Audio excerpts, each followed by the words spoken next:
Dear Quentin, my late grandfather had a lot of land that was supposed to be divided between my dad and my uncle. If my dad or uncle were deceased, my dad's half would go to my sister and me, and my uncle's half to his daughter. If my sister or I had died, it would go to my uncle. None of this could be collected until my grandmother was also deceased. Sadly, my sister has also passed away. When my grandmother passed away, my uncle said that wills had been changed after my dad died. My grandmother's name was not on my grandfather's land. I recently received a letter from an attorney hired by my uncle that he wanted me to sign stating I had no rights to this property. I never signed it.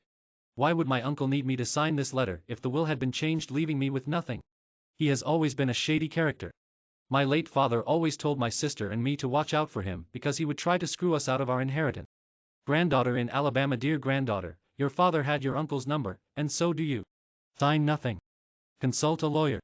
Plan your next course of action. None of this seems above board. If there is a new will, your uncle would have little reason for you to sign away your rights to your grandfather's property, unless he was afraid that you would sue. A will can generally be contested due to lack of testamentary capacity, undue influence from a family member, and improper execution. Only a person with a potential interest in the estate can challenge a will. A judge can invalidate the will, reinstate a previous version, or abide by the laws of intestacy. Take your feelings about your uncle out of the equation. And if there is no will? As your father predeceased you, you would stand to inherit a portion of your grandfather's estate, under the intestate laws in Alabama. Under Alabama law, probate must be filed within 5 years of death. As a beneficiary, you can also petition the court to be administrator of the estate. Your estate lawyer will advise you on what course of action you need to take, but first take your feelings about your uncle out of the equation. This is business. Above all, you are fulfilling your family's wishes, and ensuring that you are taking your rightful place as an heir to your grandfather's estate. You can email the Moneyist with any financial and ethical questions related to coronavirus at kfottrell@marketwatch.com, and follow Quentin Fottrell on Twitter.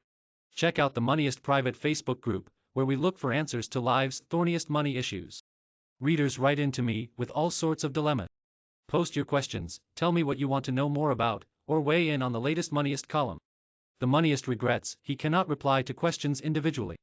More from Quentin Fottrell. I live with my girlfriend, 59, who owns several homes and has saved $3 million. I pay utilities and cable, and do lots of repairs. Is that enough?